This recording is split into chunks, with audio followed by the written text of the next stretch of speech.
اعوذ باللہ من الشیطان اللعین الرجیم بسم اللہ الرحمن الرحیم الحمد للہ وکفی وسلام علی عبادہ الذین اصطفی.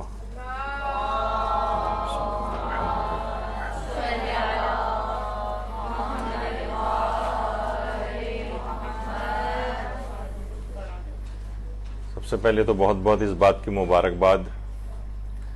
کہ اتنے مبارک دن ہمارا یہ درس واقع ہو رہا ہے. اگرچہ 9 ربیع الاول کل گزر چکی ہے، لیکن اس کے باوجود آج 10 تاریخ ہے یہاں پر ربیع الاول کی، اور یہ دن بھی عید زہرا کے اعتبار سے اگرچہ اس کی شہرت زیادہ نہیں ہے، خود علماء نے یہ بات کہی ہے،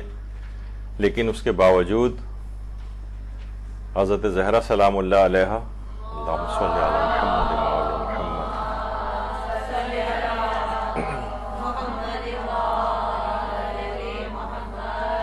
اس دن کو بہت خوشی و مسرت کے طور پر مناتی تھیں.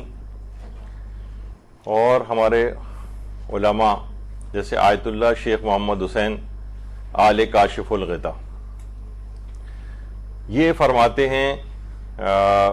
جنت الماوا جو ان کی کتاب ہے، کہ 9 ربیع الاول کے روز خوشی منانے کا ایک امکان یہ بھی ہے. ابھی آپ آگے چل کر سنیں گے اس میں کہ اس میں کتنے پہلو ہیں عید زہرا منانے کے. فرماتے ہیں کہ اس دن حضرت زہرا کی خوشی کا سبب یہ بھی ہو سکتا ہے کہ 9 اور 10 ربیع الاول کو آپ کے والد حضرت رسالت مآب صلی اللہ علیہ وآلہ وسلم اللہم صلی علی محمد وعلی محمد وعلیکم السلام سے آپ کی والدہ حضرت خدیجہ طاہرہ سلام اللہ علیہا کا عقد ہوا تھا. اللہم صلی علی محمد وعلی محمد.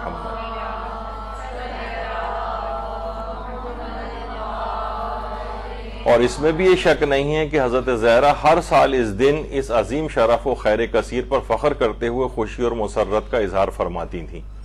اور ہر سال اس دن خوشی کا اظہار کرنا ان کے شیعوں میں بطور میراث باقی رہ گیا. تو بہرحال 9 کا اور 10 کا یہ دونوں خوشی کے ایام ہیں، اور عید زہرا سے ان کی نسبت دی جاتی ہے. اگرچہ 10 تاریخ کی زیادہ شہرت عوام کے اندر نہیں ہے، لیکن جیسا کہ آیت اللہ شیخ محمد حسین آل کاشف الغطا نے اپنی کتاب جنت الماوا میں اس کا امکان تحریر فرمایا ہے. اور پھر اس دن بہت ساری چیزیں ایسی ہیں جو کہ ابھی آگے چل کر گفتگو میں ذکر بھی ہوں گی، کہ آیت اللہ شیخ محمد حسین آل کاشف الغطا نے اس دن بہت سی چیزیں عوام میں ایسی رائج ہو گئی ہیں کہ جن سے تفرقہ بازی اور فتنہ و فساد کی آگ بھڑکتی ہے، اس کا رد کیا ہے، جو کہ ہمارے سارے علماء اور مجتہدین اس بات کو سخت ناپسند فرماتے ہیں. ابھی آگے چل کر اس کا بھی گفتگو میں ذکر ہوگا. پوری دنیا کے اندر یہ جو دن ہے جو کل بھی گزرا ہے، اس میں خاص طور پر امام زمانہ علیہ الصلاۃ والسلام کی اللہم صلی علی محمد وعلی محمد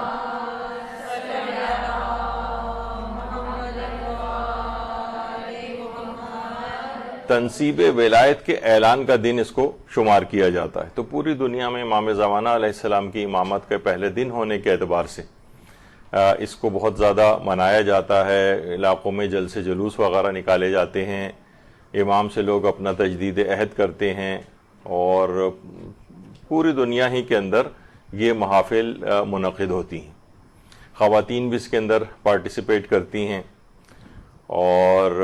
لوگ مختلف قسم کے پروگرامز کا انعقاد کرتے ہیں. اس میں خوشی اور اظہار مسرت کیا جاتا ہے، اور شاعری بھی ہوتی ہے، قصیدہ خوانی بھی ہوتی ہے. تمام مومنین بڑے خوشی کا اظہار فرماتے ہیں اس میں، اور مٹھائیاں تقسیم کی جاتی ہیں. خوشی کے اظہار کی تمام چیزیں اور آپشنز کو اڈاپٹ کیا جاتا ہے. اور صرف یہی نہیں، ہمارے عوامی طور پر نہیں، ہمارے وہ بڑے بڑے علماء، مثلا آیت اللہ سید تقی طباطبائی قمی، یعنی بہت بڑے علماء اور مجتہدین میں ان کا شمار ہوتا ہے. یعنی جیسے کہ میں نے اس سے پہلے ایک دفعہ ذکر کیا تھا کہ آیت اللہ خوئی مرحوم نے صرف 3 افراد کو اجازہ اجتہاد دیا تھا، جس میں آیت اللہ سیستانی اور شیخ حسین ہلی کے بعد جو تیسری شخصیت تھی جن کو اجازہ اجتہاد دیا تھا، یہ اجازہ روایت دیا تھا، وہ یہ آیت اللہ سید تقی طباطبائی قمی تھے. یہ خاص طور پر عید زہرا کے دن بڑی خوشی کا اظہار فرماتے تھے اور اس کی پوری تیاریاں کرتے تھے. خود سے لوگوں کے لیے کھانے وغیرہ بنانا یا خوشی و مسرت کے اظہار کے طور پر ان میں تقسیم کرنا، اس کا کام یہ خود کیا کرتے تھے. تو صرف عوامی طور پر نہیں بلکہ خواص میں بھی ہے. اور اسی طرح سے ایران میں تو باقاعدہ جو جشن بلوغ منایا جاتا ہے، جشن بلوغ یعنی بچیاں جس دن 9 سال ان کے مکمل ہوتے ہیں اور تو وہ اپنی رجسٹریشن کراتی ہیں، ایک بہت ہی پرشکوہ محفل ترتیب پاتی ہے. پچھلے دروس میں نے جشن بلوغ کے سلسلے میں جو یہاں پر کبھی منعقد ہوئے تھے دروس، اس کے اندر کافی تفصیل سے ان چیزوں کا وہ کیا تھا کہ ایران میں یہ چیزیں بڑی خصوصیت کے ساتھ منائی جاتی ہیں. تو اس دن کے لیے وہ 9 ربیع الاول کے دن کو چوز کیا جاتا ہے بہت سی جگہوں کے اوپر، کہ بچیاں یعنی 9 ربیع الاول کے روز یعنی جو اس کے ارد گرد یا اسی دن بالغ ہوئی ہیں تو ان کے لیے جشن بلوغ کا اہتمام اس دن کی مناسبت اور عید کے لحاظ سے بھی کیا جاتا ہے. اسی طرح سے عید آل محمد کے طور پر سیمینار منعقد ہوتے ہیں، ورکشاپس منعقد ہوتے ہیں جس میں سب چیزیں بیان کی جاتی ہیں، شاعر حضرات شاعری کیا کرتے ہیں. اور کچھ ہمارے علماء ایسے ہیں کہ اس دن کی خاص عظمت کے اظہار کے طور پر، جیسے کہ آیت اللہ امام قانی، آیت اللہ عبداللہ امام قانی، یہ بہت ہی بڑے تنقیح المقال فی علم الرجال کے نام سے جو ان کی کتاب بہت ہی مشہور ہے، اور میرات الرشاد کے نام سے جو ہے ان کا ایک وصیت نامہ بہت مشہور ہے. تو ان کی جو ایک اور کتاب ہے مخزن المعانی، اس میں انہوں نے باقاعدہ اس چیز کو لکھا ہے کہ ان کے متعلق یہ بات آئی ہے کہ یہ اپنے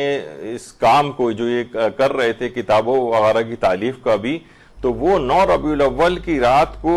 انہوں نے اور تمام کام جو ہے اپنے موقوف کر دیے تھے، اور اپنے آپ کو اپنے اہل و عیال کے ساتھ، جیسے کہ اس کے اندر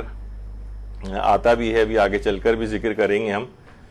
کہ اپنے اہل و عیال کے ساتھ انسان وقت گزارے، ان کے ساتھ خوشی و مسرت کا اظہار کرے. تو انہوں نے اپنی اس کتاب کے اندر یہ بات موجود ہے کہ اپنے تمام کام کو یہ روک دیا کرتے تھے، اور اس رات کو جو ایک عظیم ترین یہ رات ہے 9 ربیع الاول کی رات، اس میں اپنے اہل و عیال کے ساتھ جو ہے وہ مصروف ہو جاتے تھے اور خوشیوں میں ان کے ساتھ خوشی کا اظہار کرتے تھے اور تمام کاموں کو موقوف کر دیا کرتے تھے. آیت اللہ شیخ عبداللہ امام قانی. اسی طرح سے مرزا قمی، مرزا ابو القاسم قمی، جو بھی آپ میں سے زیارات کے لیے ایران گیا ہے تو اس نے دیکھا ہوگا کہ وہاں پہ قبرستان شیخہ کے نام سے ہے، جو کہ حرم معصومہ قم سلام اللہ علیہ، اللہم صلی علی محمد و آل محمد.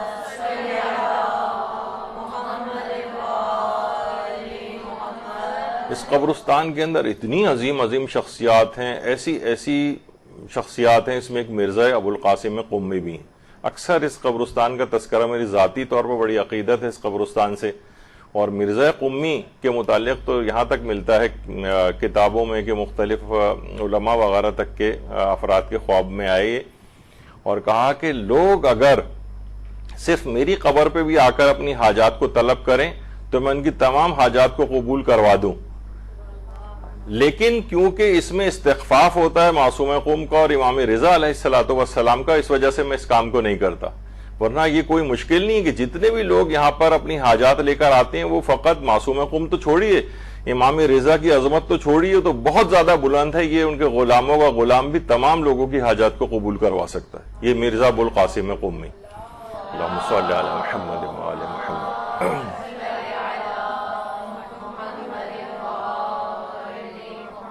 یعنی واقعتاً اگر کوئی دیکھے وہاں جا کر اور اپنی حاجات ان کے وسیلے سے طلب کرے مرزا ابو القاسم قمی تو وہ دیکھے گا. تو ان کی ایک کتاب ہے القوانین المحکمہ، یہ قوانین الاصول کے نام سے بھی بہت مشہور ہے، اور اتنی مشکل ترین کتاب ہے کہ اس کا اگر کوئی فقط ایک صفحہ بھی پڑھ کر سمجھ کے بتا دے تو علماء تسلیم کر لیتے ہیں کہ واقعتاً اس شخص کے اندر علم جو ہے اپنے کمال کو پہنچا ہوا ہے، یعنی یہ واقعتاً اجتہاد کے قابل ہے. یعنی ان کی کتاب جو قوانین الاصول ہے، اس کا ایک صفحہ بھی اگر کوئی پڑھ کر اور اچھی طرح سمجھ کر اس کو ایکسپلین کر دے. تو اس کتاب کے لحاظ سے بھی یہ ہے کہ جب یہ تدوین ہو رہی تھی اور باقاعدہ خطی اعتبار سے وہ کی جا رہی تھی تو اس میں بھی انتخاب اس بات کا کیا گیا کہ یہ حرم معصومہ قم میں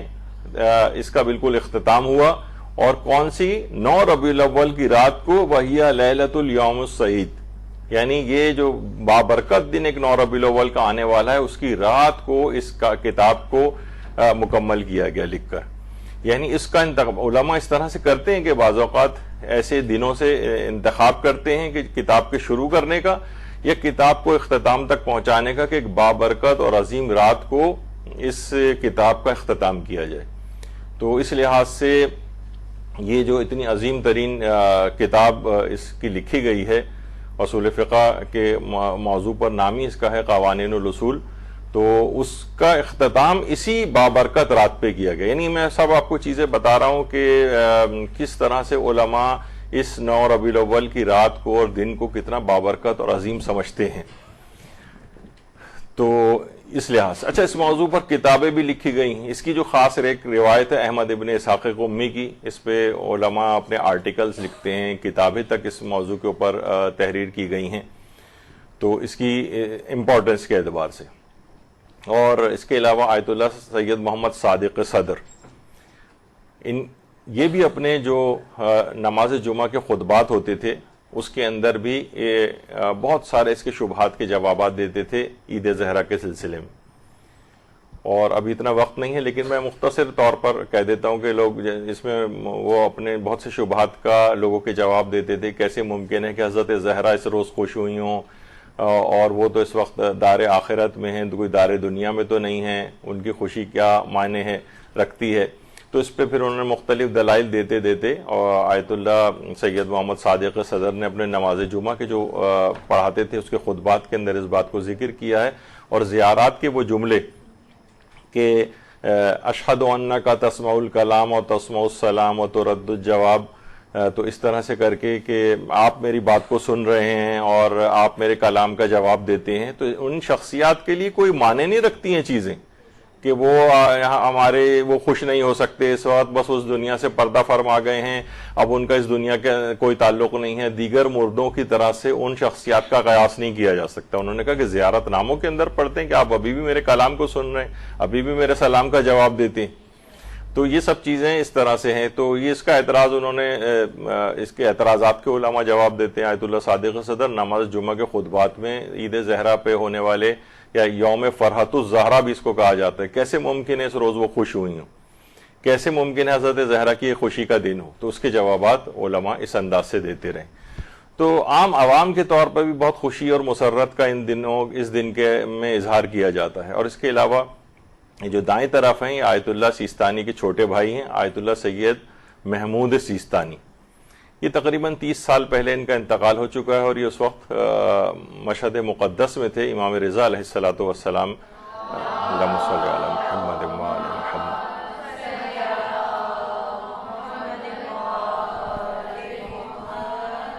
آیت اللہ سیستانی کے یہ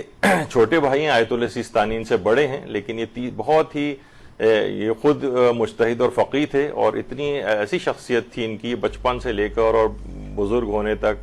وفات تک، اور کافی ارلی عمر میں ان کا انتقال ہو گیا۔ اس سے پہلے انہوں نے کہا تھا کہ اس قدر علم کے اندر راسخ تھے کہ خود آیت اللہ خوئی مرحوم نے اپنی ہیئت استفتاء کے اندر ان کو رکھا ہوا تھا۔ تو ایک بہت بڑا ایک لحاظ سے پوسٹ ہوتی ہے مجتہد کے پاس کہ ہیئت استفتاء کے اندر علمی لحاظ سے اس قدر بلند ہوتے ہیں وہ افراد، تو ان کو اس کے اندر رکھا جاتا ہے۔ تو خود آیت اللہ سیستانی کی جو بھائی ہیں آیت اللہ سید محمود سیستانی جن کا انتقال ہو چکا ہے، ان کا ایک آڈیو بھی اس سلسلے میں جو انہوں نے پوری یوم فرحت الزہرا پر پورا ایک روایت احمد ابن اسحاق قمی بہت تفصیل کے ساتھ انہوں نے پیش کی۔ اتنا وقت ہمارے پاس نہیں تھا، وہ ہمیں دیر سے موصول ہوئی، لیکن اس کو ترجمے کے ساتھ کچھ دنوں کے اندر انشاءاللہ ہم اپلوڈ کر دیں گے کہ خود آیت اللہ سید محمود سیستانی، آیت اللہ سیستانی کے اپنے بھائی جو خود فقیہ تھے، انہوں نے یہ عید زہرا کی جو روایت ہے احمد ابن اسحاق قمی کی، اس کو بہت تفصیل کے ساتھ اپنے ایک بیان کے اندر پیش کیا۔ اس زمانے میں ویڈیوز وغیرہ کا بننے کا اتنا وہ نہیں تھا، رواج بھی نہیں تھا، اور 30 سال پہلے آج سے تو ہمارے پاس آڈیو اس کی کلپ ہے، لیکن وہ انشاءاللہ ہم اس کو ترجمہ کے ساتھ جو ہے کچھ دن میں اس کو لے کر آئیں گے۔ یہ صرف بتانے کے لیے ہے کہ علماء اس کو بیان کرتے ہیں، کتابیں لکھی جاتی ہیں، آرٹیکلز لکھے جاتے ہیں اس دن کی اہمیت کے طور پر۔ اور ایک مناسبت بہرحال ایک یہ بھی ہے، بہت سے لوگ اس پہ اعتراض بھی کرتے ہیں کہ آپ عید زہرا کے روز آیت اللہ سیستانی کی پروپوگیشن کیوں کرتے ہیں کہ وہ اس دن پیدا ہوئے؟ تو یہ ان کا یہ غلام، ان کا یہ خادم حضرت زہرا کا، ان کی اولاد میں سے یہ عظیم شخصیت جس نے اتنے کارنامے انجام دیے، ایک مماثلت ایک اس طور پر کہ یہ بھی اسی مبارک دن پیدا ہوا ہے۔ آیت اللہ سیستانی کا یوم پیدائش بھی ہے 9 ربیع الاول کے روز، یعنی عید زہرا کے روز ہی آیت اللہ سیستانی کی پیدائش ہوئی۔ اچھا، اب وہ جو روایت ہے جس کا بھی ہم تذکرہ کر رہے ہیں کہ احمد ابن اسحاق قمی کیوں یعنی شہرت رکھتی ہے یہ چیز کہ حضرت زہرا کی خوشی کا دن ہے، تو احمد ابن اسحاق قمی جو امام حسن عسکری علیہ السلام کے صحابی تھے، اللہم صلی علی محمد و علی محمد،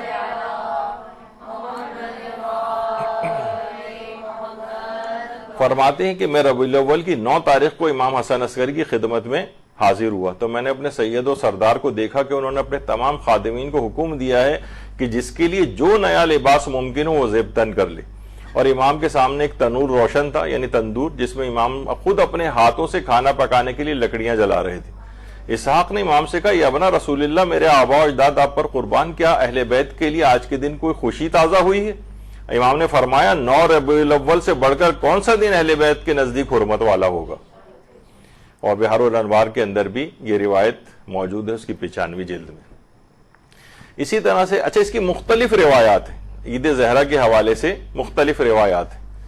اور ان کی وہ شہرت بھی رکھتی ہیں، علماء نے اس کے اوپر عمل بھی کیا، آگے چل کر ہم اس کو ذکر کریں گے۔ اور بعض اوقات کہیں کہیں روایات کے اندر اگر ضعف ہے، لیکن مختلف طریقوں سے روایت اگر نقل ہوئی ہو یا الگ الگ افراد سے، الگ الگ راویوں سے، الگ الگ موقعوں پر، تو اکثر علماء اس بات کے بھی قائل ہیں کہ اس طرح سے بھی روایت کا ضعف دور ہو جاتا ہے۔ بہرحال حذیفہ فرماتے ہیں، حذیفہ یمانی، کہ 9 ربیع الاول کو میں نے اپنے مولا امیر المومنین علیہ السلام کو دیکھا کہ اپنے فرزندوں امام حسن و حسین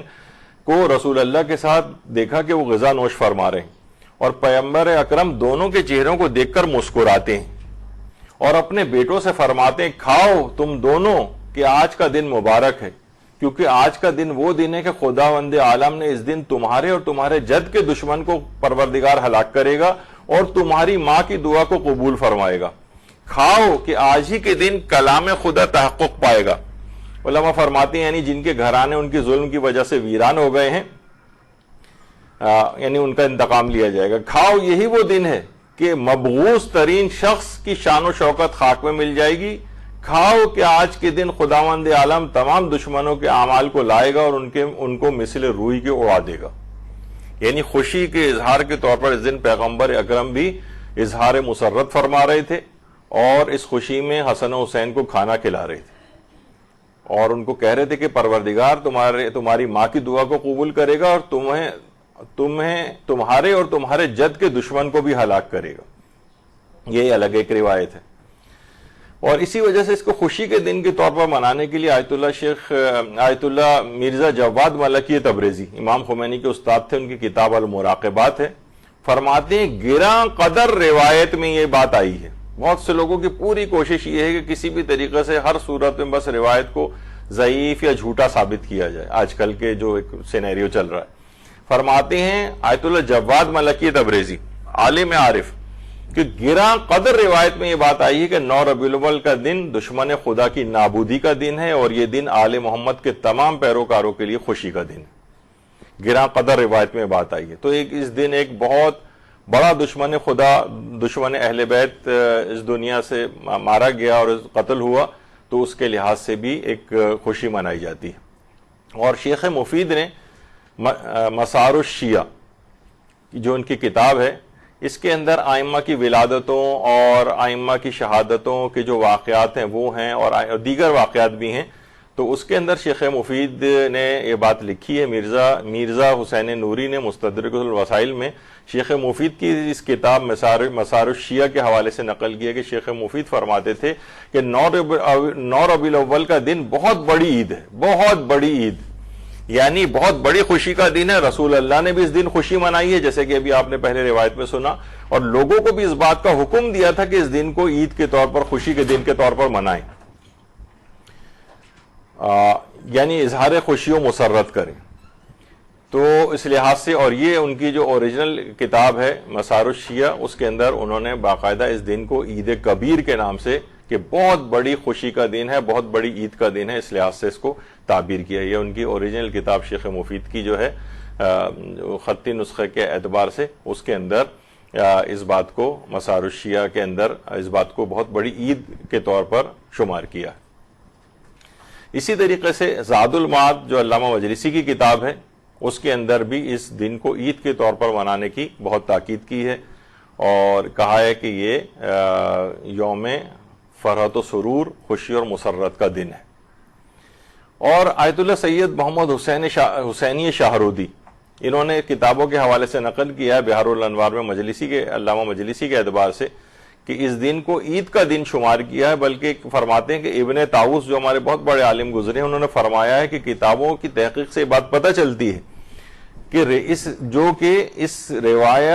ان روایات کی بنیاد پر اس دن کے عید ہونے پر دلالت کرتی ہیں. یعنی ایسی بہت ساری روایات موجود ہیں جن میں اس بات کا واضح طور پر اشارہ کیا گیا کہ یہ دن عید اور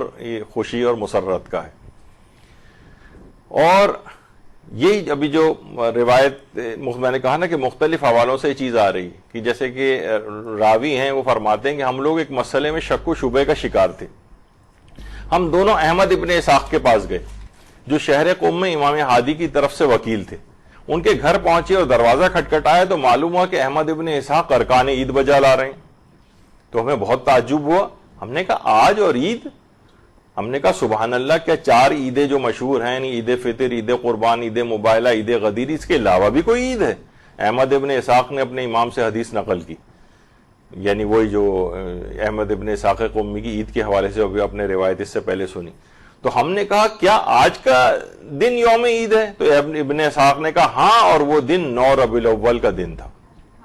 یعنی اس لحاظ سے بھی, یعنی مختلف روایات کے اندر یہ مستقل یہ چیز آ رہی ہے. پھر روایت اور آگے چلتی ہے تو اس میں ایک اقتباس یہ بھی آتا ہے کہ اللہ نے رسول خدا سے فرمایا کہ مجھے اپنی عزت و جلال کی قسم ہے, ہر وہ شخص جو اس دن 9 ربیع الاول کے دن یعنی عید مناتا ہے, اگر وہ اپنے رشتہ داروں کے حق میں شفاعت کرے گا تو میں اس کی شفاعت کو قبول کروں گا. درود بھیجیے محمد وعلی محمد, اللہم صلی علی محمد وعلی محمد.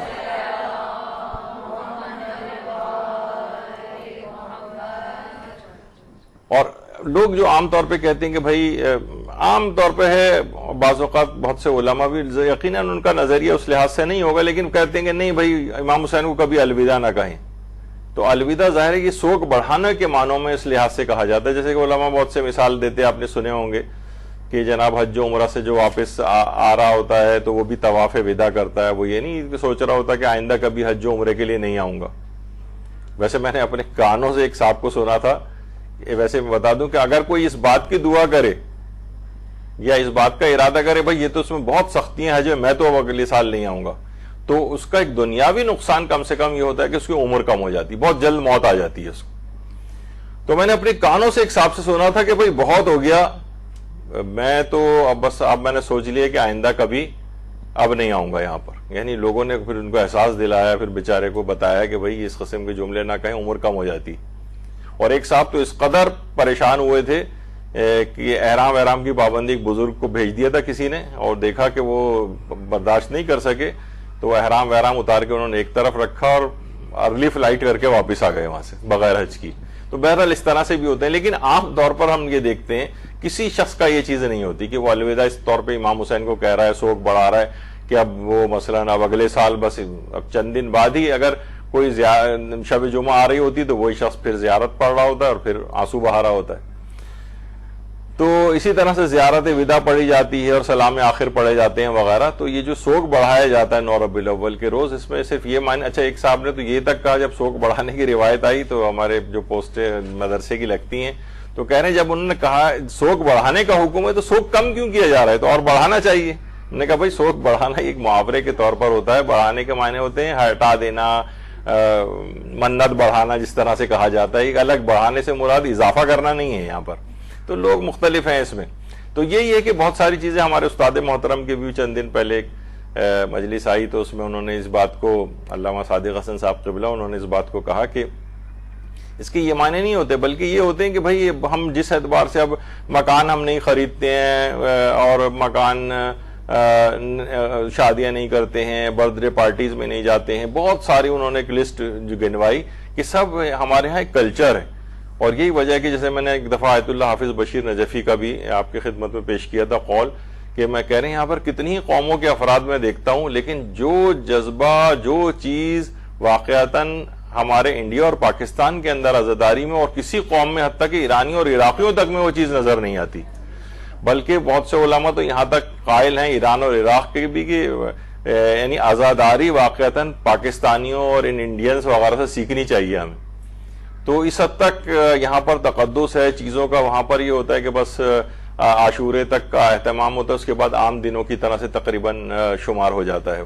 لیکن یہاں پر کیا ہے کہ ہمارے ہاں ایک خاص ایک کلچر ہے ایک، اور اس کو پسندیدہ شمار کیا گیا ہے کہ جب تک ایام اعضا یعنی یہ سوگ بڑھانے کی روایت جو ہے، جب تک ہم ان تمام چیزوں میں ہر وہ چیز، حتیٰ کہ کسی برتھ ڈے پارٹی میں بھی شریک نہیں ہوتے، گھومنے گھمانے بھی نہیں جاتے، سیر و تفریح بھی نہیں کر رہے ہوتے، اور اپنے بچوں کو بھی یہ چیز منتقل کرتے ہیں کہ جب تک کہ سوگ بڑھ نہ جائے، یعنی 8 ربیع الاول آ کے نہ گزر جائے، اور 9 کو ابھی آپ روایات سنیں گے کہ امام نے خود سوگ بڑھانے کا حکم دیا تھا، تب تک ہم اس روایت کو برقرار رکھتے ہیں.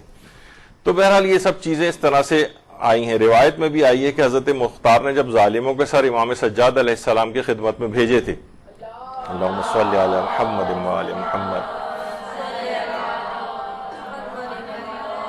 تو معتبر روایت میں یہ بات آئی ہے کہ ہاشمیات یعنی بنو ہاشم کی خواتین نے سوگ بڑھا دیا تھا، سیاہ لباس اتار دیے تھے اور زینت کی تھی. تو انہوں نے بھی کوئی یہ نہیں کہ امام حسین کو بھلا دیا تھا، معاذ اللہ کہا جاتا کہ نہیں الوداع کسی صورت نہ کہا جائے، الوداع کا لفظ ہی نہ لایا جائے، نہیں یہ کسی اور معنوں میں اس شدت کے ساتھ ہم عزاداری کا سلسلہ روک دیں گے، کیونکہ ہمیں زندگی کے اپنے کام بھی آگے بڑھانے ہیں، شادیاں بھی کرنی ہیں، مکان بھی خریدنے ہیں، خوشیاں بھی منانی ہیں، جو ایک طور طریقہ ہے. تو اتنی شدت عزاداری میں نہیں ہوگی، یہ مفہوم ہوتا ہے اس کا، نہ کہ امام حسین کو اگلے سال تک الوداع کہہ رہے ہیں. خیر،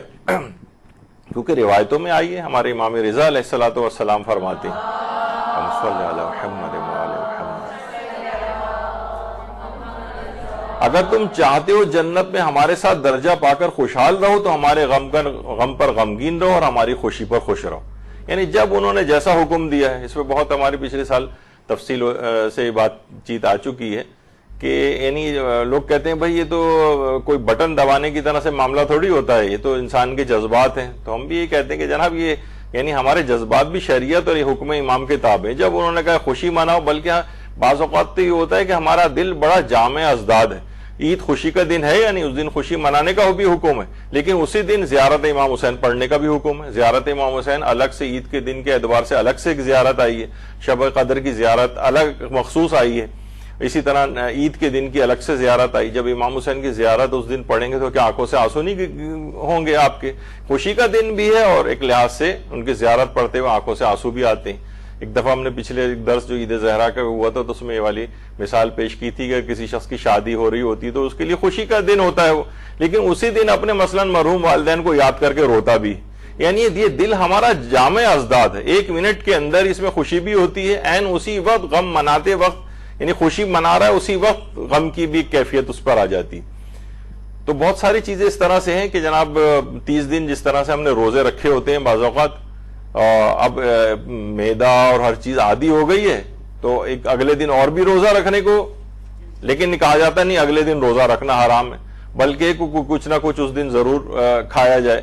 تو اپنی فطرت کو انسان تبدیل کر دیتا ہے حکم خدا کے سامنے. تو خوشی میں خوش اور غم میں غمگین. تو اب کیونکہ اہل بیت اس دن خوش ہوئے ہیں، ہمارے پاس روایات ہیں، تو ہمیں اس لحاظ سے خوشی کا دن منانا ہے. اور پیغمبر اکرم صلی اللہ علیہ وآلہ وسلم اللہم صلی علی محمد و آل محمد فرماتے ہیں کہ بے شک اللہ فاطمہ کی ناراضگی سے ناراض اور فاطمہ کے خوش ہونے سے راضی ہو جاتا ہے. تو اب کتنی زبردست ہمارے پاس ایک وہ ہے کہ ہم حضرت زہرا کی خوشی میں خوش ہو کر وہ ہم سے راضی اور خوش ہو جائیں، اور اللہ بھی اس بہانے ہم سے راضی اور خوش ہو جائے. تو اس لحاظ سے خوشی منانے کی بڑی تاکید آئی ہے. اور حضرت ابن عباس سے مروی ایک روایت ہے کہ اہل جنت جب جنت میں چلے جائیں گے تو ایک ایسا نور دیکھیں گے جس سے پوری جنت منور ہو جائے گی. وہ لوگ اللہ سے کہیں گے پروردگار تو نے اپنی کتاب جو تو نے حبیب پہ نازل فرمائی اس میں تو فرمایا تھا کہ لا یرون فیہا شمسا ولا زمہریرا, نہ آفتاب کی وہ گرمی دیکھیں گے نہ سردی دیکھیں گے, پھر یہ روشنی کہاں سے آ گئی؟ تو اللہ جواب دے گا سنو اہل جنت, نہ یہ سورج کی روشنی ہے نہ چاند کی چاندنی ہے, بلکہ علی و فاطمہ کو کسی پر تعجب ہوا ہے, کسی بات پر وہ مسکرائے ہیں, ان کی مسکراہٹ سے جنت کی فضا منور ہو گئی. اللہم صلی علی محمد وعلی محمد.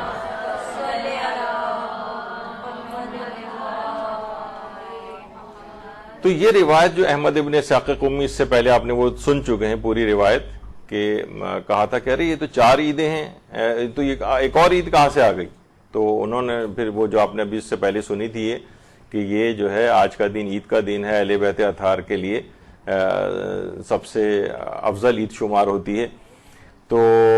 یہ جو روایت ہے اس کے متعلق آپ کی کیا رائے ہے؟ آیت اللہ سید علی حسینی میلانی,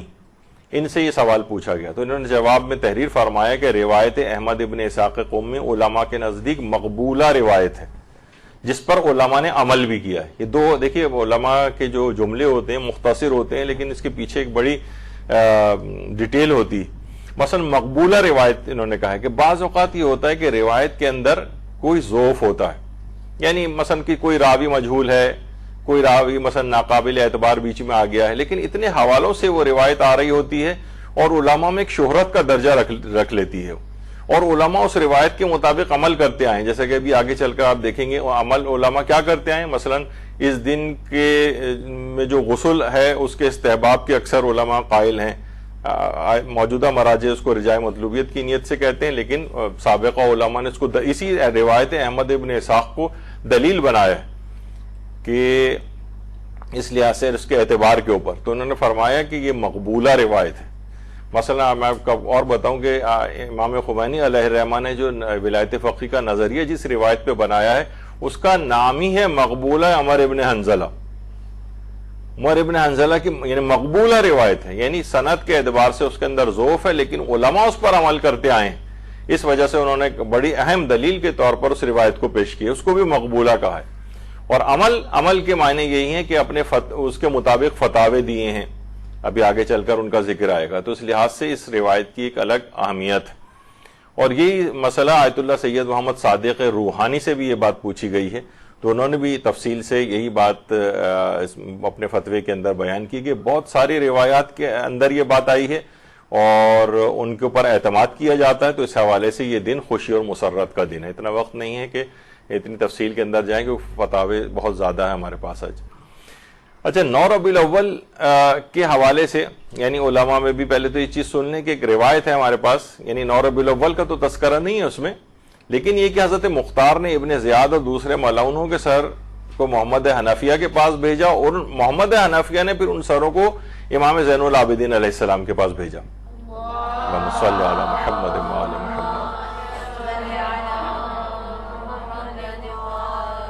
تو امام زین العابدین علیہ السلام سجدے میں گر گئے اور فرمایا سب تعریفیں ہیں اس اللہ کے لیے جس نے مجھ پر لطف فرمایا ہے کہ میں اپنے دشمنوں سے اپنے شہیدوں کے خون کا انتقام دیکھوں اور اللہ تعالیٰ مختار کو جزائے خیر عطا فرمائے. بحر الانوار کی 45ویں جلد کے اندر. اچھا, یہ ایک روایت ہو گئی. اور چھٹے امام نے مختار کے توسط سے عبید اللہ ابن زیاد ملعون اور عمر ابن سعد ملعون کے سروں کو مدینہ بھیجنے کو موجب خوشنودی اہل بیت قرار دیتے ہوئے فرمایا کہ واقع عاشورہ کے بعد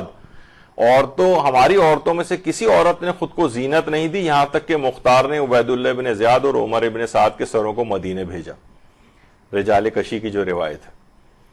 اور آیت اللہ خوئی نے یہ جو چھٹے امام کی روایت ہے کہ امام نے جو فرمایا کہ ہاشمی خواتین نے بالوں میں کنگھی نہیں کی نہ ہی سروں پر مہندی لگائی یہاں تک کہ مختار نے ان لوگوں کے سروں کو بھیجا جنہوں نے امام حسین کو شہید کیا تھا. اور آیت اللہ خوئی نے معجم الرجال الحدیث کے نام سے جو ان کی کتاب ہے علم رجال کی, انہوں نے اس روایت کو صحیح قرار دیا. اور کامل الزیارت کی روایات سے بھی اس روایت کی تائید ہوتی ہے, یعنی صحیح السند روایت ہے کہ امام نے خوشی کا اظہار کیا اس دن اور خاندان اہل بیت کی خواتین نے بھی. اور امام سجاد کے بیٹے فرماتے ہیں کہ جب مختار نے ابن زیاد اور عمر سعد کے سروں کو امام کے پاس بھیجا تو آپ سجدے میں گر گئے اور سجدہ شکر میں خدا کی حمد کی اور فرمایا کہ تمام تعریفیں اس خدا کی جس نے ہمارے دشمنوں سے انتقام لیا، خدا مختار کو جزائے خیر عطا فرمائے۔ اب جو آیت اللہ سید جعفر مرتضی عاملی وہ یہ فرماتے ہیں، اچھا انہوں نے دونوں باتیں نقل کی، ماہ ربیع الاول کی 9 تاریخ کو عید منانے سے متعلق یہ بات کہی گئی ہے کہ اس دن عمر ابن سعد قتل ہوا ہے، یا پھر اس کا سر امام سجاد کی خدمت اقدس میں کوفے سے مدینے لایا گیا۔ یعنی بہت سے لوگ اس کی تواریخ کے اوپر بھی اعتراض کرتے ہیں کہ یعنی یہ یا وہ لوگ قتل ہوئے تھے اس روز، یا یہ کہ ان کے سروں کو 9 ربیع الاول کے روز جو ہے امام کی خدمت میں بھیجا گیا۔ تو انہوں نے یہ دونوں احتمال کا تذکرہ کیا ہے کہ یہ اس میں کیونکہ روایت بھی اس لحاظ سے چھٹے امام کی جو ہے معتبر ہے، وہ بھی نقل کی جاتی ہے، پھر مختار نے اسی دن اور اسی دن امام نے خوشی و مسرت کا اظہار کیا، تو ان دونوں احتمالات کو یا تو وہ لوگ افراد اس دن قتل ہوئے ہیں، یا یہ کہ ان کے سروں کو امام کی خدمت میں بھیجا اور امام نے خوشی کا اظہار کیا اور اس کے بعد خاندان اہل بیت کی خواتین نے اپنے سوگ کو ختم کیا۔ یہ دونوں احتمالات ہیں۔ اور یہ بھی فرمایا انہوں نے اپنے ایک استفتاء میں آیت اللہ سید جعفر مرتضی عاملی نے کہ حضرت مختار کا امام حسین کے قاتلوں کو قتل کرنے سے، جن میں ایک عمر سعد بھی تھا، اہل بیت کی مصیبت کچھ کم ہوئی اور ان کے غم کی سوزش میں بھی کچھ کمی واقع ہوئی، لہٰذا کوئی عجیب بات نہیں ہوگی اگر 9 ربیع الاول کا دن وہ دن قرار پائے جس میں حضرت فاطمہ زہرا سلام اللہ علیہا خوش ہوئی ہوں۔ صلی اللہ علیہ محمد۔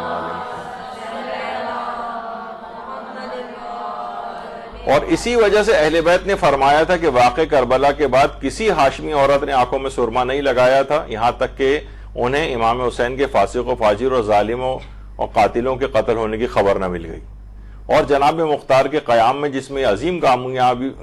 ہوا، ان کی کامیابی کی مبارکباد 9 ربیع الاول سے ظاہر ہونا شروع ہو گئی تھیں۔ یہ عید زہرا کے سلسلے میں ایک استفتاء کے جواب میں آیت اللہ شیخ جعفر مرتضی عاملی، کچھ ہی عرصے پہلے ان کا انتقال ہوا ہے، اور بہت ہی عظیم علمی شخصیت شیعت کی شمار ہوتی ہے، خاص طور پر تواریخ شبہات کے جوابات، اس سلسلے میں ان کی شہرت بہت زیادہ ہے آیت اللہ جعفر مرتضی عاملی کی۔ جبل عامل کا جو علاقہ ہے وہاں سے ان کا تعلق ہے لبنان کے۔ اچھا عاملی ابھی حسن زادہ عاملی کا بھی انتقال ہوا ہے، وہ الف مد زبر آ میم لام چھوٹی ہے عاملی، اور یہ عاملی عین سے ہیں۔ الف مد زبر عامل ایران کا ایک علاقہ ہے عامل، اس کے جو رہنے والے ہیں وہ الف مد زبر عاملی والے کہلاتے ہیں۔ اور جو جبل عامل کا علاقہ ہے جبل عامل، وہاں کے جو افراد ہوتے ہیں وہ عاملی عین سے لکھتے ہیں۔ لوگ سوچتے ہیں الف مد زبر اور عین یہ ایک ہی جیسی چیزیں، نہیں، یہ دو الگ الگ ملکوں کے جگہ ہیں۔ خیر، تو یہ روایت اس طرح سے جو ہے مختار کے سلسلے میں آئی، اور آیت اللہ سیستانی سے بھی ایک استفتاء میں پوچھا گیا کہ کیا پہلی ربیع الاول کا دن یوم فرحت الزہرا ہے؟ یعنی کیا یہ جائز ہے کہ اس دن خوشی کی محافل منعقد کی جائیں، سیاہ لباس غم اتار دیا جائے اور سوگ بڑھایا جائے؟ تو آیت اللہ سیستانی کا جواب آیا تھا کہ بے شک وہ دن جسے شیعوں میں یوم فرحت الزہرا کا نام دیا جاتا ہے وہ پہلی ربیع الاول کا دن نہیں ہے بلکہ 9 ربیع الاول کا دن ہے، اور یہ دن امام زمانہ کی تنصیب امامت کے اعلان کا دن ہے۔ یعنی اللہم صلی علی محمد و آل محمد۔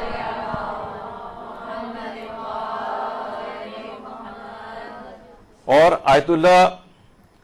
شیخ جواد تبریزی، آیت اللہ شیخ جواد، ان کی کتاب الانوار الالہیہ فی المسائل الاعتقادیہ ہے، اس میں بھی ایک سوال پوچھا جس کا ہم نے ترجمہ کر کے بھی اس کی پوسٹ بنائی تھی۔ تو اس میں انہوں نے عید زہرا یعنی 9 ربیع الاول کے دن خوشی منانے کی کئی وجوہات ذکر کی۔ فرماتے ہیں کہ یہ دن 8 ربیع الاول کو امام حسن عسکری کی شہادت کے بعد 9 ربیع الاول کو امام مہدی کی امامت کا پہلا دن ہے، اور امام مہدی دشمنان حضرت زہرا اور دشمنان دین سے انتقام لیں گے۔ بعض تواریخ میں یہ بات بھی نقل ہوئی ہے کہ یہ دن قاتل امام حسین عمر ابن سعد ملعون کی موت کا دن بھی ہے، یعنی انہوں نے بھی اس بات کو تذکرہ کیا ہے کہ بعض تواریخ سے یہ بات پتہ چلتی ہے۔ بہرحال فرماتے ہیں ہر حال میں یہ دن شیعان اہل بیت کے لیے عمومی طور پر اور اہل بیت کے لیے خصوصی طور پر خوشی کا دن ہے۔ یعنی جو اس دن آپ ہی کی صفوں میں سے بہت سارے افراد اس دن کو منانے کو منع کرتے ہیں، اس دن خوشی کے اظہار کو منع کر رہے ہیں، غیر ضروری طور پر روایات کے ذوف کو نقل کر رہے ہیں. ابھی ہم ساری چیزوں کا علماء کے سب اصل میں پورا آج کا موضوع یہی ہے کہ یوم فرۃ الزہرا یا عید زہرا کے سلسلے میں علماء اور فقہاء اور مجتہدین کیا فرماتے ہیں. تو یہ سب پہلو آپ کے آنکھوں کے سامنے آ رہے ہیں کہ کبھی کوئی آپ کے سامنے ان چیزوں کا انکار کرے اور ہماری عید اور خوشیوں کو خراب کرنے کی کوشش کرے تو آپ اس کو جواب دے کے یہ فتاوے وغیرہ بھی دکھا سکیں. یہی سوال پوچھا گیا ہے کچھ آیت اللہ شیخ بشیر نجفی سے کہ سوال یہ کہ 9 ربیع الاول عید زہرا اس کا کیا مطلب ہے، جبکہ عمر ابن سعد بھی قتل ہوا ہے، لکھنؤ اور بعض علاقے میں پتلے بنا کر پھونکے جاتے ہیں، رنگ پاشی کی جاتی ہے، کیا یہ جائز ہے؟ تو انہوں نے جواب دیا کہ واضح ہے کہ اہل بیت پر جتنے بھی مظالم ہوئے ہیں ان سب میں حضرت زہرا شریک ہے، اور جیسے امام زمانہ علیہ السلام مظلوم ہے ویسے یہ سیدہ زہرا بھی مظلومہ ہے. اللہم صلی علی محمد وآل محمد. کیونکہ یہ انہی کی اولاد ہیں. 9 ربیع الاول چونکہ امام زمانہ کی حکومت کا پہلا دن ہے اور مولا کی کوششوں اور زحمتوں سے اہل بیت سے مظالم اٹھائے جائیں گے کہ جناب زہرا سے بھی ظلم اٹھایا جائے گا، تو اس لیے حضرت شیعہ اسے عید زہرا کہتے ہیں. اور بعض روایت میں یہ آیا ہے کہ حضرت مختار کے ہاتھوں اسی دن عمر ابن سعد واصل جہنم ہوا تھا، اور اس کے علاوہ مزید اسباب بھی بیان کیے جاتے ہیں. یہ بھی اس کے اندر خصوصیت کے ساتھ توجہ کی قابل چیز ہے کہ بہت ساری چیزیں تو اس میں ذکر ہوئی ہیں اور کچھ چیزیں ذکر نہیں ہوئی ہیں، جس میں سے کچھ روایات ایک بڑے دشمن اہل بیت کے قتل کا دن بھی ہے. اور اس کی طرف بھی آیت اللہ سید محمد صادق روحانی نے اپنے ایک فتوے میں اشارہ کیا ہے کہ یہ وہ دن ہے 9 ربیع الاول کا کہ اس شخص نے ایک ظلم کیا تھا جس کے نتیجے میں ایک بچے کی اپنی ماں کے پیٹ میں شہادت ہوئی تھی، تو وہ شخص اس روز قتل ہوا ہے. یہ اپنے ایک استفتاء کے اندر بھی انہوں نے اس بات کو ذکر کیا، اور اس کو عید بقر بھی کہا جاتا ہے. اس لحاظ سے بھی انہوں نے ایک جو ہے وہ فتویٰ دیا ہے، اور اس میں یہی ہے کہ جس طریقے سے ظلم کے ساتھ اس ظالم نے شکم پہ حملہ کیا تھا اور اس کے نتیجے میں ایک بچے کی شہادت ہوئی تھی، تو وہ ظالم اس دن مارا گیا ہے اور اس کا پیٹ بھی اس دن جو ہے وہ پھٹا ہے. تو بہرحال اس لحاظ سے اس کے بہت سے جو نام ہیں ان میں کہ عید بقر بھی اس کو کہا جاتا ہے. اور ویسے یہ اس کے علاوہ یہ امام زمانہ علیہ السلام کی تنصیب امامت کا پہلا دن بھی، یہ بھی انہوں نے بھی. تو اس کی جو بہت ساری چیزیں ہیں یہ اس کی مناسبتیں اس دن جمع ہیں. اور آیت اللہ سید محمد علوی گرگانی یہ بھی فرماتے ہیں کہ عید زہرا 9 ربیع الاول کے دن ہے، اس دن خوشی منانا بہت اچھا ہے، اور بعض روایات اس دن کے عید ہونے پر بھی دلالت کرتی ہیں، عید ہونے پر. اور صاحب جواہر الکلام آیت اللہ شیخ محمد حسن جو صاحب جواہر الکلام کے نام سے مشہور ہیں اور بہت ہی عظیم علمی ہماری شخصیت ہیں اور بہت ہی دقیق نگاہ رکھتے ہیں، بہت محتاط رویہ رکھتے ہیں صاحب جواہر. ان کی جو کتاب ہے جواہر الکلام فی شرح شرائع الاسلام، محقق حلی کی کتاب شرائع الاسلام، اس کی انہوں نے شرح لکھی ہے جواہر الکلام کے نام سے. اس میں 9 ربیع الاول کی فضیلت میں فرماتے ہیں کہ اسناد سے پیغمبر سے یہ روایت احمد ابن اسحاق قمی اس 9 ربیع الاول کے دن کی فضیلت اور برکت کے لیے وارد ہوئی ہے، اور یہ دن خصوصی طور پر ہمارے لیے اور ائمہ معصومین کے لیے عید اور خوشی کا دن ہے. یہ سب دیکھیں مراجع نے ایک ہی بات کہہ رہے ہیں کہ یہ عید اور خوشی کے دن کے طور پر. ابھی جن کا آپ نے سنا تھا آیت اللہ شیخ جعفر مرتضی عاملی کا، وہ فرماتے ہیں کہ یہ دن یوم فرۃ الزہرا ایک بہت بڑی خوشی اور کامل خوشی کا دن ہے. اس دن کی موافقت اس دن سے بھی ہے جس کی ابتدا قائم آل محمد کی امامت سے ہوتی ہے. اللہم صلی علی محمد وآل محمد. کیونکہ وہ حقیقی طور پر سید الشہداء کے خون کا بدلہ لینے والے حقیقی طالب ہیں، اور وہ اولیاء خدا کے لیے باعث عزت اور دشمنان حق کو ذلیل و رسوا کرنے والے ہیں. یہ دن بلا شک و شبہ قلب حضرت زہرا کو اور تمام مومنین کے دلوں کو شاد کرنے کا دن ہے. تو یہ ایک بہت اہم بات ہے. اور خود آیت اللہ سید شیخ محمد صافی گلپائیگانی، ان سے بھی یہ چیز سوال پوچھا گیا ہے کہ یہ 9 ربیع الاول کے دن خوشی وغیرہ جو منائی جاتی ہے اور اس دن کو عید زہرا لوگ کے نام سے یاد کرتے ہیں، تو یہ کیا واقعی عید ہے؟ اس عید کی کیا متعلق آپ کیا کہیں گے؟ تو انہوں نے فرمایا کہ مفاتیح الجنان میں اس مہینے کے جو اعمال ہیں اس کے اندر 9 ربیع الاول کے اعمال جو ہیں آپ اس کا مطالعہ کر لیں. یعنی مختصر جواب دیا ہے. تو اب شیخ عباس قمی نے کیا کہا ہے مفاتیح الجنان کے اندر وہ دیکھ لیں، جس کی طرف آیت اللہ شیخ صافی گل پائگانی نے کہا ہے. اب شیخ عباس قمی مفاتیح الجنان میں فرماتے ہیں آج کا دن بہت بڑی عید ہے، کیونکہ مشہور قول یہی ہے کہ آج کے دن عمر ابن سعد واصل جہنم ہوا ہے، جو میدان کربلا میں امام حسین کے مقابلے میں یزیدی فوج کا سپہ سالار تھا. روایت ہوئی ہے کہ جو شخص آج کے دن راہ خدا میں خرچ کرے اس کے گناہ معاف کر دیے جائیں گے. نیز یہ کہ آج کے دن برادر مومن کو دعوت طعام دینا، اسے خوش و شادمان کرنا، اپنے اہل و عیال میں خرچ میں فراخی کرنا، عمدہ لباس پہننا، خدا کی عبادت کرنا اور شکر بجا لانا سبھی امور مستحب ہیں. آج وہ دن ہے جس دن رنج و غم دور ہوئے ہیں، اور چونکہ ایک دن قبل امام حسن عسکری کی شہادت ہوئی لہٰذا آج امام عصر کی امامت کا پہلا دن ہے، لہٰذا اس کی عزت اور زیادہ بڑھ جاتی ہے. یہ مفاتیح الجنان میں یعنی آپ نے دیکھا کہ انہوں نے سوال پوچھا گیا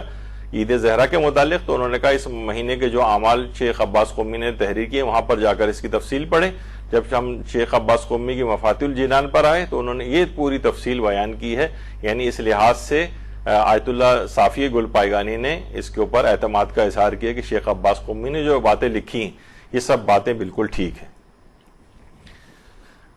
اسی طرح سے آقا شیخ ابراہیم کفمی، علامہ کفمی کے نام سے مشہور ہے، اور دعاؤں اور عملیات وغیرہ اس سلسلے میں ان کی شہرت بہت زیادہ ہے. انہوں نے بھی 9 ربیع الاول کا دن اظہار خوشی اور جشن کا دن قرار دیا. فرماتے ہیں اپنی کتاب میں صفحہ 270 پہ کہ 9 ربیع الاول کا دن بہت شرف و فضیلت کا حامل ہے، بہت عظیم منزلت و مقام رکھتا ہے. اس دن کو خوشی و سرور کے اظہار اور جشن کے طور پر منایا جائے، مومنین پر انفاق کیا جائے، اہل و عیال پر خرچ کیا جائے، خوشبو لگائی جائے، نیا لباس پہنا جائے، اور مستحب ہے کہ اس دن کو عبادت خدا اور شکر گزاری کے ساتھ گزارا جائے. آیت اللہ جسے کہا جائے ان کو کہ علامہ ابراہیم کفمی یہ بہت ہی اوتھینٹک عالم،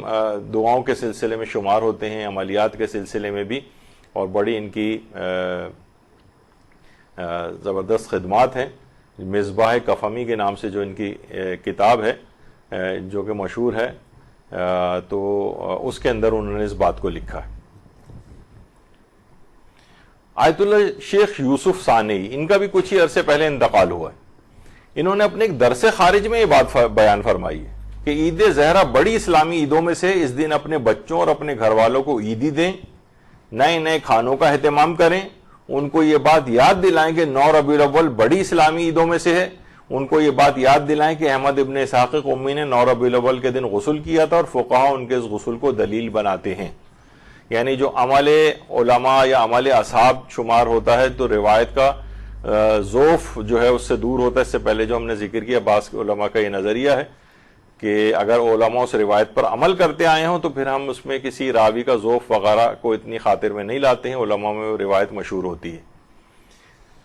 اور 9 ربیع الاول کے دن البتہ جو موجودہ مراجع ہیں ہمارے، جس میں آیت اللہ سیستانی ہیں اور آیت اللہ خامنئی ہیں، یہ فرماتے ہیں کہ بہرحال اس غسل کو رجاء مطلوبیت کی نیت سے کیا جائے. اور رجاء مطلوبیت کی نیت سے جب بھی غسل کیا جاتا ہے تو یہ بات ہمیشہ یاد رکھ لیجئے کہ جو بھی لسٹ آپ کو ملے گی، آپ توضیح المسائل کو بھی ذرا کیئرفلی دیکھا کریں، تو بہت سے تو غسل مستحب کے طور پر لکھے گئے ہیں، اور بعض غسلوں میں کہا جاتا ہے کہ اسے رجاء مطلوبیت کی نیت سے کیا جائے. تو رجاء مطلوبیت کی نیت سے جو غسل ہوتے ہیں ان کے بعد وضو کرنا لازمی ہوتا ہے، اور آیت اللہ سیستانی کا نظریہ. اور جو مستحب ہونا جن کا بالکل کنفرم ہے، جیسے غسل جمعہ ہے، مستحب ہونا کنفرم ہے، اس کے بعد وضو کی ضرورت نہیں ہے، یا مثلا شب قدر کے غسلوں کے بعد وضو کی ضرورت نہیں ہے. اس طرح سے بہت سارے اور جو غسل ہیں ان کے بعد پوری ایک لسٹ ہے ان کی بھی، لیکن رجاء مطلوبیت والی لسٹ بھی کافی ہے، ان سب کے بعد وضو کرنا ہوتا ہے. اور رہبر معظم تو واجب غسلوں میں بھی صرف غسل جنابت کے بعد جو ہے وہ کہتے ہیں کہ ہر وضو، یعنی وہ مستحب غسلوں میں تو سب میں ہی وہ کہتے ہیں کہ ہر مستحب غسل کے بعد بھی وضو کرنا ضروری ہوگا نمازوں وغیرہ کے لیے. جن کاموں کے لیے وضو کرنا ضروری ہوتا ہے تو اس میں غسل کفایت نہیں کرے گا، صرف وہ تو ایک آدھی غسل ان کے نزدیک ہے کہ جس کے بعد وضو کی ضرورت نہیں ہوتی. تو بہرحال اور تو یہ والا تو غسل، اس کا تو استحباب بھی ثابت ہے. نوروز کا جو غسل ہے اس کا تو استحباب ثابت ہے آیت اللہ خامنئی کے فتوے میں، لیکن وہ فرماتے ہیں کہ عید زہرا والا جو غسل ہے یہ رجاء مطلوبیت کی نیت سے کیا جائے. اور بہار میں یہی ہے کہ اس دن کو یوم عید اور افضل الاعیاد، تمام عیدوں میں سب سے افضل کے الفاظ بھی آئے ہیں۔ البتہ ایک بحث وہ آتی ہے کہ عید شرعی ہونا، بہت سی جگہوں پہ ہے کہ عید شرعی ہے یا نہیں ہے، تو بہرحال آپ نے دیکھا کہ علماء اس کے لیے عید کا لفظ بہرحال خوشی و مسرت کا تو کے لحاظ سے اظہار کرتے ہیں، لیکن عید فطر یا عید جو بقرہ عید وغیرہ آپ کے یہاں ہوتی ہے وہ عید شرعی شمار ہوتی ہیں۔ تو بہرحال یہ یوم فرحت الزہرا کہا جاتا ہے، اور یوم نزو السواد، یہ کالے لباس کو اتار دینے والا دن بھی، کہ امام نے اور ہاشمیات نے اس دن کالے لباس کو اتارا تھا، اپنے سوگ کو بڑھایا تھا، اس وجہ سے مومنین بھی اس کے اوپر عمل کرتے ہیں۔ اور شیخ مفید کا تو بھی اس سے پہلے ذکر ہو گیا، اس کے علاوہ سید رضی الدین ابن طاؤس ہیں، انہوں نے بھی اس کو اظہار مسرت کا دن قرار دیا ہے 9 ربیع الاول کے روز کو، تو اس لحاظ سے ان تمام چیزوں کی اہمیت ہے۔ اچھا، اب ایک جو یہ تو ابھی آپ نے سنا بہت سارے حوالوں سے کہ ایک بڑے دشمن خدا کی موت کا دن ہے، جس پہ پیغمبر نے اظہار خوشی و مسرت کیا کہ تمہاری ماں کی دعاؤں کو خدا اس دن کو قبول کرے گا۔ پھر عمر سعد اور عبید اللہ بن زیاد والی خوشی بھی اس دن آ کر شامل ہو گئی ہے، اور تیسری جو خوشی ہے وہ یہی عہد مہدویت کا آغاز ہے۔ 9 ربیع الاول کے روز امام زمانہ کی ولایت کا پہلا دن۔ اللہم صلی علی محمد وعلی محمد۔ اچھا، بہت سے لوگ، ابھی اس کو یہاں روکتا ہوں میں، بہت سی چیزیں اس میں بیچ میں آ جاتی ہیں، جیسے لوگ اپنی خوشی اور اظہار کے طور پہ کہتے ہیں آج تاج پوشی امام زمانہ کے دن ہے، پوری دنیا اب تاج پوشی کے لفظ کے پیچھے لگ جاتی۔ بھائی ہم جیسے کہتے ہیں آیت اللہ سیستانی علماء کے سروں کا تاج ہے، تو اب یہ کیا یہ معنی ہوتے ہیں وہ کہ آیت اللہ سیستانی کو ہم نے وہ میٹل والا تاج قرار دیا ہے اور معاذ اللہ ان کو علماء کے سر کے اوپر آیت اللہ سیستانی کو لا کر رکھ دیا ہے؟ یعنی عظمت کا ایک اظہار ہوتا ہے، شان و شوکت کا ایک اظہار ہوتا ہے۔ اچھا، بہت سارے لوگ ہوتے ہیں کہ وہ نا اس کا ایک سونے کا ایک تاج بنا بھی لیتے ہیں، لوگ ان پہ اعتراض کرتے ہیں کیا امام زمانہ کو آپ سونے کا تاج پہنائیں گے، اور سونا پہننا تو مرد کے اوپر حرام ہے؟ تو ان کو یہی کہا جاتا ہے کہ بھائی وہ امام زمانہ کو پہنانے کے لیے نہیں رکھا ہے، یہ ہم نے ایک علامتی اور سمبولک چیز ہوتی ہے۔ مثلا جیسے ہم کہیں کہ یہ جو ہم تابوت بناتے ہیں، تو آپ کے خیال میں جو 72 تابوت بناتے ہیں، کیا اس کو اس وجہ سے بناتے ہیں کہ معاذ اللہ ثم معاذ اللہ شہدائے کربلا کو اس میں لے جا کے آپ رکھیں گے؟ گہوار علی اصغر علیہ الصلوۃ والسلام کا اس وجہ سے ہم تیار کرواتے ہیں کہ معاذ اللہ اس میں یہ شہزادہ علی اصغر کے لیے ہم بنا رہیں گے، اس میں ان کو لٹائیں گے؟ نہیں ہوتا، ایک سمبولک ہے، یہ ایک علامتی چیز ہے۔ اسی طریقے سے تاج بھی ایک علامت چیز ہے، اور یہ شان و شوکت کے اظہار کے طور پر ہوتا ہے۔ پیغمبر اکرم صلی اللہ علیہ وآلہ وسلم بھی فرماتے ہیں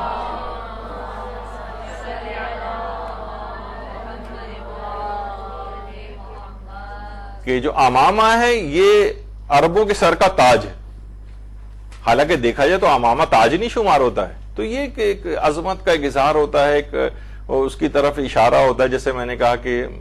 فلاں مجتہد رہبر معظم مثلا ہمارے سروں کا تاج ہے، تو اب تاج کے معنی وہ والا تاج شمار نہیں ہے، بلکہ عظمت کا ایک اظہار کا ایک استعارہ ہے تاج۔ تو تاج پوشی کا لفظ بھی اگر کسی جگہ کہا جا رہا ہے تو اس کے اوپر اتنے بڑے بڑے آرٹیکل اور وہ لکھنے کی کوئی ضرورت نہیں۔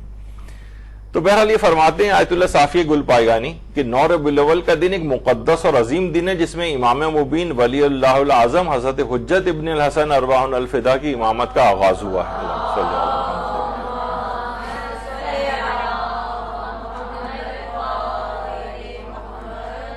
اور آج کا دن اثر مہدوی کے آغاز کا دن ہے۔ اچھا، بہت سے لوگ کہتے ہیں بھئی یہ کیا، جس وقت امام حسن عسکری کی شہادت ہوئی تھی 8 کو، اسی دن ہی امام کا آغاز ہو گیا، تو آپ نے 9 کو کیوں کہا، تو پھر 8 کو کہیے؟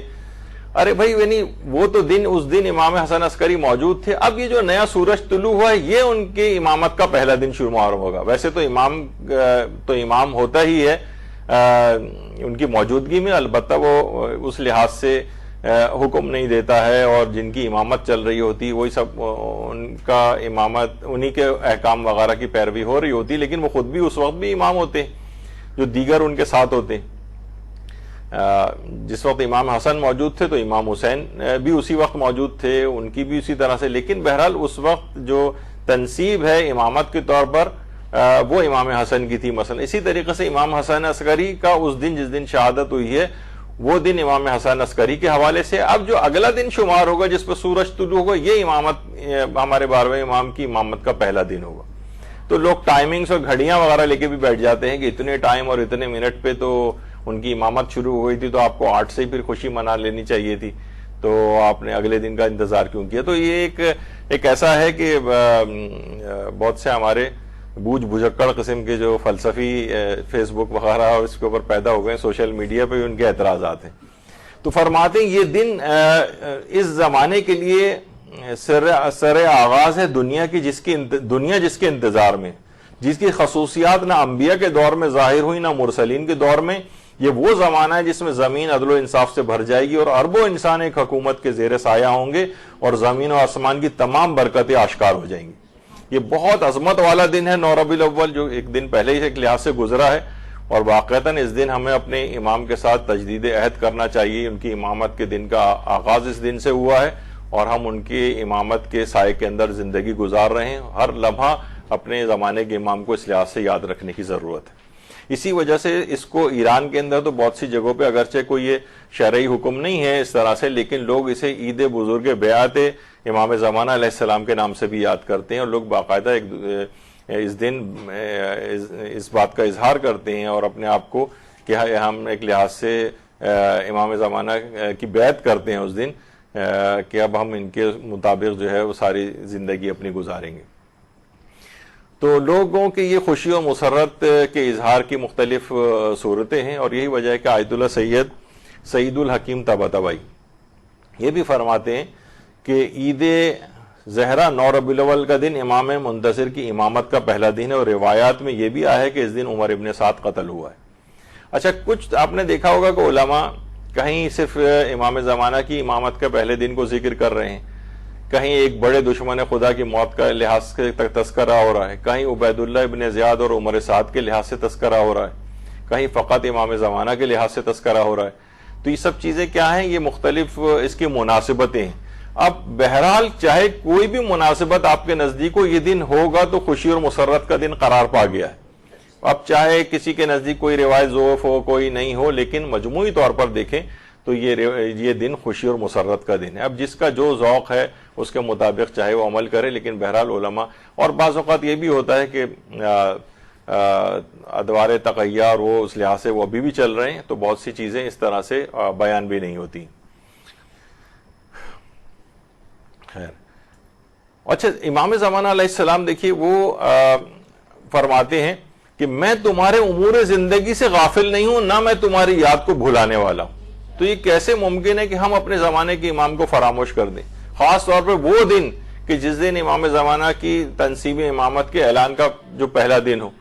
9 ربیع ابھی پچھلے دن ہی تو گزرا ہے اور آج سمجھے اس لحاظ سے دوسرا دن ہے. تو امام خود فرماتے ہیں کہ میں سلسلے اوصیہ کی آخری کڑی ہوں، اللہ میرے وسیلے سے میرے اہل اور میرے شیعوں سے بلاؤں کو دور کرتا ہے. یہ ہمارے امام زمانہ علیہ السلام ارشاد فرماتے ہیں. اللہم صلی علی محمد وعلی محمد. اچھا، اب یہ ہے کہ یہ ظاہر خوشی کی محفلیں سجائی تو جاتی ہیں، تو اس پہ بھی علماء نے کہا کہ محفلیں ضرور سجائیں. تشکیل جلسات عید زہرا اگر محرمات سے خالی ہوں تو تقرب الہی کا یہ بہترین وسیلہ ہے. آیت اللہ سید محمد صادق روحانی فرماتے ہیں یعنی یہ ان میں کوئی حرام کام نہیں ہونا چاہیے. اب ایسا نہ ہو کہ اس میں گانے اور موسیقی بھی، وہ خدا نخواستہ کوئی خوشی کہ بھائی اب تو خوشی کا اظہار ہے وہ شمار کر دیں، مکس گیدرنگ کی محفلیں اس کے اندر شروع ہو جائیں. حرام سے یہ چیزیں خالی ہونی چاہیے جس طرح سے تمام ہر خوشی کی. تو پھر یہ تقرب الہی کا بہترین وسیلہ قرار پائے گی. یعنی یہ جلسات، تشکیل جلسات عید الزہرا، یعنی اس کو یہ بہت بہترین چیز ہے اس قسم کی محافل کا انعقاد کرنا، لیکن اس میں کوئی حرام پہلو نہیں ہونا چاہیے. دوسری چیز، آیت اللہ بہجت سے بھی یہ بات پوچھی گئی تھی کہ حکم شرعی بتائیے کہ کیا ہے کہ لوگ عید زہرا کی 9 ربیع الاول کی مجالس وغیرہ میں جاتے ہیں اور لیکن وہاں جا کر دشمنان اہل بیت پہ لعن و نفرین بھی کرتے ہیں اور مذاق بھی کرتے ہیں، لطیفے بھی وہاں پر سنائے جاتے ہیں. تو اس سلسلے میں آپ کی کیا رائے ہے؟ تو انہوں نے جواب دیا، در حد مشروع و عدم احتمال وجود بیگانہ اشکال نہ دارد. یعنی کہہ رہے ہیں کہ حد مشروع یعنی شریعت کی حدود کی پاسداری ہو ان محافل کے اندر، اور عدم احتمال وجود بیگانہ، یعنی وہاں پر کوئی نان شیعہ آدمی اس محفل کے اندر موجود نہ ہو، احتمال بھی نہ ہو، یعنی بالکل 100% یقین ہو کہ آپ محبان اہل بیت کے علاوہ وہاں کوئی نہیں ہوگا، تو پھر اشکال نہ دار، پھر کوئی حرج نہیں، پھر جا سکتے ہیں اس میں۔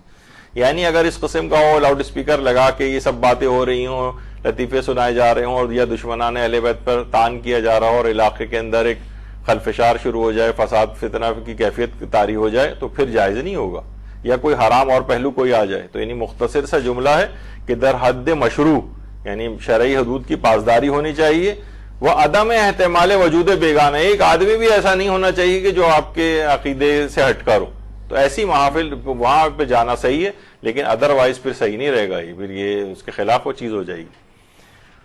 تو وہ یہی جیسے کہ انہوں نے فرمایا کہ حد شرعی میں ہو اور اغیار کے وہاں پر موجود ہونے کا احتمال بھی نہ ہو تو کوئی حرج نہیں، یعنی کوئی وہاں پر اور اس لحاظ سے نہیں ہونا چاہیے۔ اور یہاں تک بھی آیت اللہ بہجت اپنے ایک اور در محضر بہجت جو کتاب ہے اس کے اندر بھی ایک ان کا قول نقل کیا گیا ہے کہ بہت ممکن ہے کہ اس طرح کے کاموں سے یہ مثلا یہاں پر تو آپ نے اس قسم کی کوئی محفل منعقد کر دی، اور مثلا انٹرنیٹ کا دور ہے، یہ بات کہیں سے کہیں جو ہے اس لحاظ سے چلی گئی، کسی علاقے کے اندر مثلا مومنین کی اذیت کا باعث ہو گیا، یا شیعہ کسی جگہ پہ قتل کیے جانے لگے، یعنی کسی اور ملک میں یا کسی اور شہر میں جہاں پہ وہ ان کی تعداد اتنی زیادہ نہیں ہے، تو وہاں پر ظاہر ہے کہ اس قسم کی صورتحال ہو جاتی۔ تو فرماتے ہیں اگر ایک قطرہ بھی اس طرح سے بہا تو سب کے سب شریک جرم سمجھے جائیں گے، یعنی یہ نہیں ہونا چاہیے، اتنی احتیاط ضرور ہونا چاہیے۔ کہتے ہیں کہ اس دن فضائل اہل بیت خصوصاً فضائل حضرت زہرا بیان کریں اور ربیع الاول کے دن، لیکن کھلم کھلا فرقہ واریت اور تعصبات پر مبنی گفتگو سے پرہیز کریں،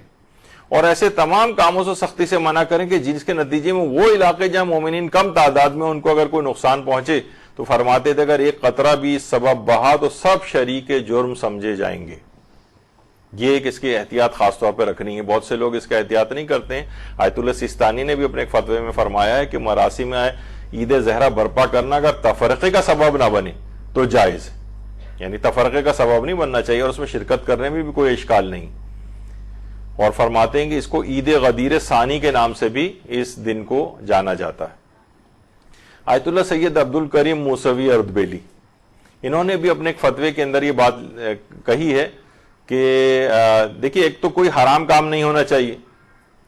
لا یجوز ارتکاب المحرم، یعنی کوئی اس میں کوئی حرام کام نہیں ہونا چاہیے، اور اس میں کوئی فرق نہیں کہ 9 ربیع الاول یا عام دن سب حرام کام کے لحاظ سے سارے برابر ہیں، عام دنوں میں بھی نہیں ہونا چاہیے، 9 ربیع الاول کو بھی نہیں ہونا چاہیے، اور ان تمام اعمال بھی انجام دینے ایسے جائز نہیں ہیں جو شیعوں کی بدنامی کا باعث بنے یا تکفیر کا باعث بنے۔ لوگ کہیں گے کہ دیکھو یہ فلاں عمل کر رہے ہیں، اس کی بنا پر یہ لوگ کافر ہیں، یا مسلمان فرقوں میں شدید اختلاف کا باعث بن جائیں وہ چیزیں، پھر یہ کام جائز نہیں ہوں گے۔ یعنی یہ والی چیز کی احتیاط بہت زیادہ رکھنی ہے۔ عام طور پہ مومنین ان چیزوں کی احتیاط نہیں رکھتے ہیں مراسم عید زہرا کو انجام دیتے وقت، تو فتنہ و فساد کی آگ بھڑکنے لگتی ہے، جیسے کہ آپ نے دیکھا کہ وہ پیٹ پھاڑنے والا اور پتلے بنانے والا اور وہ سب کچھ جو ہے، یہ علماء نے اس لحاظ سے اس کو، اب تو خیری چیزیں ختم بھی ہو گئی ہیں ہر جگہ سے، کیونکہ یہ علماء کی بڑی شدت کے ساتھ اس پہ اعتراضات آئے۔ آیت اللہ ناصر مکارم شیرازی بھی فرماتے ہیں کہ یہ امام زمانہ کی امامت کا پہلا دن ہے، ہم اس دن جشن مناتے ہیں، اور یہ دن یوم فرحت الزہرا کے نام سے مشہور ہے، اور تولا اور تبرہ یہ تو ارکان مذہب ہیں ہمارے۔ اور اس میں ایک حدیث ہے، حدیث رفع القلم، یعنی اس دن قلم اٹھا لیا جاتا ہے، یعنی لوگ جو گناہ بھی کریں تو گناہ نہیں لکھا جائے گا۔ تو اس ایسی جو روایت ہے اس کے مفہوم کچھ اور ہیں، یعنی اس کو یہ نہ کہیں کہ بھائی کیونکہ آج قلم اٹھا لیا جا رہا ہے اور ہمارا کوئی گناہ نہیں لکھا جا رہا تو ہم ایسا کرتے ہیں کہ اس دن گناہ کرتے ہیں۔ جیسے کوئی کہے کہ بھائی جو وہ ہے جس دن انسان حج کر لیتا ہے، حج اس کا مکمل ہو جاتا ہے، اس دن وہ بالکل پاک و پاکیزہ ہو جاتا ہے۔ اور حج کے سلسلے میں بھی بات آئی ہیں کہ ربیع الثانی کی غالباً 10 یا 20 تاریخ تک کا تذکرہ ہے حج سے لے کر، اس میں حاجی کا کوئی گناہ نہیں لکھا جاتا۔ اس کے معنی ہوتے ہیں کہ بہت سے گناہ ویسے ہی عادتاً ہو جاتے ہیں، اس سے غفلت اس کی ہو جاتی ہے، تو وہ گناہ نہیں لکھے جاتے۔ یا اس دن کا شرف اور فضیلت یہ ہے کہ اگر اس دن کسی سے بے خیالی میں کوئی گناہ ہو جائے تو اس دن وہ معاف ہو جائے گا، اس کے یہ معنی نہیں کہ رفع القلم سے مراد یہ کہ قلم اٹھا لیے جاتے ہیں تو اس دن ہم اچھا قلم اٹھا لیے گئے تو آج ایسا کرتے ہیں فلاں فلاں گناہ کرتے ہیں. جیسے میں نے وہی پچھلی دفعہ سالوں میں جو درس ہوا تھا اس موضوع پہ، تو ایک مرحوم ذاکر جو کافی شہرت رکھتے تھے، انہوں نے یہیں کہیں انچولی کی مجلس میں کہا تھا کہ آج کے دن جو چاہے گناہ کرو سب میرے ذمے ہے. اس طرح کی بات ہے. تو یہ کیا ہے؟ یہ ایسا کہیں پہ بھی نہیں ہے. تو یہی آیت اللہ ناصر مکارم شیرازی نے بھی بات فرمائی ہے کہ اس حدیث کی بنیاد پر معصومین نے اس دن بلکہ کسی بھی دن گناہ کرنے کی اجازت نہیں دی، نہ کہ 9 ربیع الاول بلکہ کسی بھی دن اجازت نہیں. اور وہ تمام کاموں سے بھی پرہیز لازم ہے جو مسلمانوں کی صفوں میں انتشار کا سبب بنے، یعنی ایسی تمام مراسم اس طرح سے نہ کریں. اسی طرح سے آیت اللہ حسین مظاہری،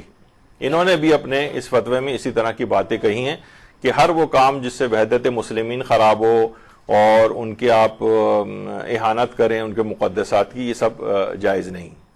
اور گناہ کے بھی تمام کاموں سے پرہیز کرنا چاہیے. اور یہی آیت اللہ صادق روحانی نے بھی کہا کہ بڑی اچھی بات ہے یہ سب مراسم آپ کریں، لیکن پسندیدہ ہیں، لیکن کوئی حرام کام اس میں نہیں ہونا چاہیے. اور دیکھیے ویسے بھی ہے کہ ہمارے جو چھٹے امام جعفر صادق علیہ السلام فرماتے ہیں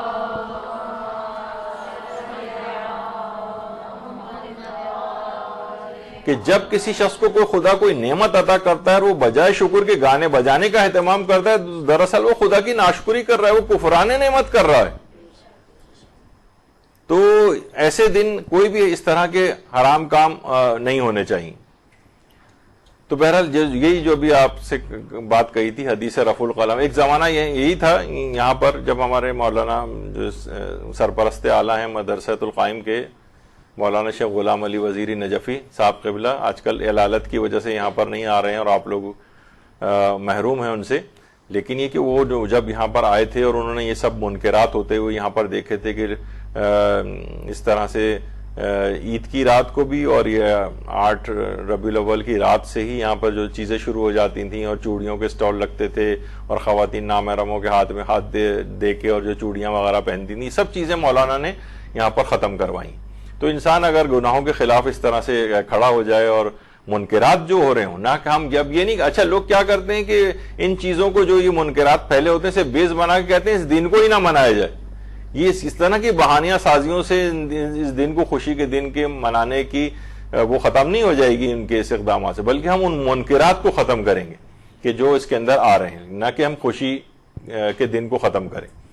تو بہرحال یہی آیت اللہ علوی گرگانی نے بھی یہ بات کہی کہ خوشی کے دن ناشائستہ اور حرام کاموں سے جو قلب اہل بیت کو غمزدہ کریں ان سب سے اجتناب کرنا ہے، اور کسی بھی حالت میں ائمہ کے توسل سے غافل نہ ہو. یعنی یہ کوئی چھٹی کا دن نہیں ہے، یہ ائمہ سے مزید قریب ہو جانے کا دن ہے، یہ مزید ان سے متوسل ہونے کا دن ہے، نہ کہ کسی گناہ سے کے قریب جانے کا دن. اور یہی آیت اللہ صافی گل پائیگانی نے اور بھی یہی والی باتیں اس میں بھی کہی.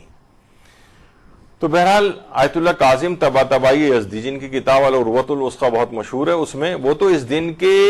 نہ صرف عید منانے کے لحاظ سے بلکہ اس دن کے غسل کو بھی مستحب قرار دیتے تھے. اچھا وہ تو ہم نے اس سے پہلے ذکر کر دیا، اس پہ کافی آ بھی چکی ہیں تفصیلات کہ بھائی یہ کیا بات ہوئی کہ ابھی غم منا رہے ہیں اور اس کے فوراً بعد آپ اگلے دن سے عید منانے لگتے ہیں. تو انہوں نے یہ جواب دیا ہے آیت اللہ شیخ جواد فاضل لنکرانی نے، جو آیت اللہ فاضل لنکرانی کے بیٹے ہیں، آج کل ان کا بھی درس خارج چل رہا ہے اور خود بھی مجتہدین میں شامل ہیں. یہ فرماتے ہیں کہ 8 ربیع الاول کی رات 12 بجے تک امام حسین عسکری کی شہادت کی مجلس کرنا اور 12 بجے کے بعد امام زمانہ کے مقام امامت پر فائز ہونے کے جشن منانے میں کوئی اشکال نہیں. یہ دو الگ الگ مسئلے ہیں اور یہ مذاق خیز بھی نہیں. لوگ کہتے ہیں یہ کیا مذاق ہے بھائی، ابھی غم منا رہے تھے اب خوشی منا رہے ہیں. کہہ رہے ہیں کہ کیونکہ شہادت کا دن منانا ہے تو عزاداری کی وہی رات 12 بجے تک کافی ہے، اور روز خلافت اور منصب امامت خداوندی کی جانب سے امام زمانہ کیونکہ زندہ شیعوں کے پشت پناہ ہیں تو لہٰذا ان کے لیے کوئی بھی خوشی کا اظہار کرنے میں کوئی وہ نہیں ہے. اور پھر فرماتے ہیں کہ مہربانی فرما کر آپ اصل مسائل کی طرف توجہ فرمائیں، شیعوں کے درمیان ظہور کی ثقافت کو ترویج دینے کی اس پر توجہ دیں. یعنی بہت سی اعتراضات کی حد تک نہ رہ جائیں، یعنی کچھ عملی اقدامات اس سلسلے میں امام زمانہ کے لحاظ سے کریں. اور یہ جو مرکز ابحاث العقائدیہ کے نام سے، جو یہ ایک لحاظ سے آیت اللہ سیستانی کا تائید شدہ ادارہ بھی ہے. یعنی آغا سیستانی کو اگر آپ کوئی عقائد کا سوال بھیجیں تو وہ کہتے ہیں کہ یہ عقائد.com سے رجوع کریں. آپ کو کوئی سوال بھی پوچھنا ہے، یہ معنی نہیں کہ آغا سیستانی کا فتویٰ سمجھا جائے گا اس کو، یہ نہیں اس کے معنی، لیکن وہ کہتے ہیں کہ یہ معتمد ادارہ ہے، یہاں سے جو جواب آئیں گے اس پہ اعتماد کا اظہار کیا، اگرچہ وہ چیز آغا سیستانی کی رائے شمار نہیں ہوگی. تو سوال میں ہے کہ کیا ممکن ہے کہ مسلمان شیعہ ایک دن ایسے عید منائیں جس کے اگلے ہی دن ایک دن میں امام کی شہادت واقع ہوئی ہو، اس کے اگلے دن وہ عید منا رہے ہوں؟ یہ بات جانتے ہوئے کہ امام حسن عسکری کی شہادت کا غم ممکن ہے 10 دن تک جاری رہے، ہمارے لیے ضروری کہ ہم اپنے امام کی شہادت کا غم کم سے کم 3 دن تو جاری رکھیں. تو کیا یہ باتیں اس بات کا جواز بن سکتی ہیں ہم اس دن فرد الزہرا کے نام سے جو مشہور ہے 9 ربیع الاول کو خوشی نہ منائیں؟ کہ بھائی 3 دن تو غم منانا چاہیے نا امام کا، ابھی 8 کو شہادت ہوئی اور ہم فوراً اگلے دن خوشی منا رہے ہیں. تو وہاں سے جواب آیا، یہ بڑے بڑے علماء اس کا جواب دیتے ہیں. فرماتے ہیں سال میں ہمارے عقیدے کے مطابق کچھ خوشی کے ایسے ایام ہیں کہ جن کے فوراً بعد غم کے ایام آ جاتے ہیں، یا برعکس غم کے ایام کے بعد خوشی کے ایام آ جاتے ہیں. مثلا امام علی علیہ السلام کی ولادت 13 رجب کو ہے، جبکہ بی بی زینب کی وفات اس کے 2 دن بعد 15 رجب کو ہے. اور امام حسن کی ولادت 15 رمضان کو ہے، جبکہ امام کی شہادت اس کے کچھ دن بعد ہی آ جاتی ہے. امام محمد تقی کی شہادت ماہ ذی القعدہ کے آخر میں، اور 1 ذی الحجہ کو امام علی علیہ السلام بی بی فاطمہ کا عقد ہے، یعنی خوشی کا دن ہے. امام محمد باقر امام علی نقی کی ولادت رجب کی 1 اور 2 تاریخ کو، اور امام علی نقی کی شہادت 3 رجب کو ہے. پس یہ معلوم ہوا کہ کوئی خوشی کا دن جس میں خوشی منائیں جیسے 9 ربیع الاول، اس کا انکار فقط اس وجہ سے نہیں کیا جا سکتا کہ یہ دن امام حسن عسکری کی شہادت کے فوراً بعد آ رہا ہے. اگر یہی دلیل ہوگی تو پھر جن ایام کا ہم نے اوپر تذکرہ کیا ہے اور جو ائمہ میں سے کسی کی شہادت سے پہلے یا بعد میں واقع ہو رہے ہیں، پھر ان دنوں میں بھی کوئی خوشی نہیں منانی چاہیے. تو بہرحال ایک بالکل واضح ہے کہ اس میں کوئی حرج نہیں ہے کہ الگ سے، یعنی ایک دن پہلے ہی غم کا دن گزرا ہو تو اس کے اگلے دن خوشی نہیں منائی جا سکتی. یہ بالکل غلط کانسیپٹ ہے، اس طرح کے اعتراضات سے خوشی کو خراب نہیں کرنا چاہیے. اور جیسے کہ میں نے کہا کہ ہمارے دل میں تو ہر وقت خوشی مناتے وقت بھی اماموں کے ائمہ کے غم موجود ہوتے ہیں، اس سے کوئی فرق نہیں پڑتا ہے. تو بہرحال ایک شعر ہے، اس کے اوپر ختم کرتے ہیں. پچھلی مرتبہ میں نے اس کو کسی نے کہا ہے کہ 68 دنوں تک ان کے مصائب پر روئے ہیں، وہ آج خوش ہوئے تو زمانے کی عید ہے. یا رب نہ مومنوں کی خوشی کو نظر لگے، زہرا کے سوگوار گھرانے کی عید ہے. درود بھیجیے محمد علیہ.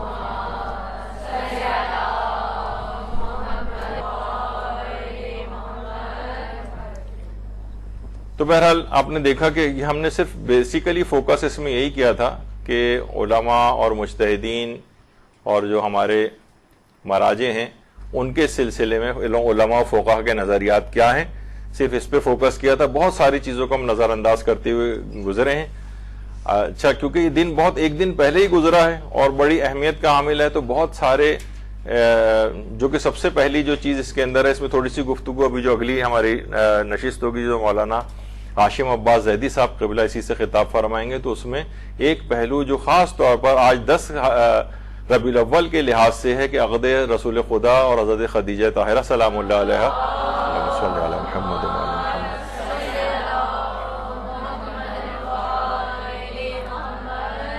اس دن کی مناسبت کے حوالے سے بھی اس پہ گفتگو فرمائیں گے، کیونکہ وہ بھی بہت اہم چیز ہے. کیونکہ بہرحال حضرت ابو طالب علیہ السلام نے ان کا خطبہ نکاح پڑھا تھا اور اس کی ایک پوری ایک تفصیل ہے بہت ہی بابرکت. انشاءاللہ امید ہے کہ شاید مولانا اس سلسلے میں بھی کچھ خطاب فرمائیں گے. تو یہ آج ہماری جو پورا دن ہے یہ عید زہرا کی اس مناسبت کے حوالے سے وقف ہو گیا ہے. ہم سب کو خوشی منانے کا دن ہے جیسے کہ آپ نے دیکھا. تو انشاءاللہ امید ہے کہ امام زمانہ کی تنصیب ولایت کے پہلا دن ہونے کے اعتبار سے ہمیں بھی ان سے ایک تجدید عہد کرنا ہے کہ اب تمام زندگی ان کے عہد امامت میں ان کے احکامات و فرمودات کے مطابق عمل پیرا ہوتے ہوئے گزاریں گے. وصلی اللہ علی محمد وآلہ الطیبین.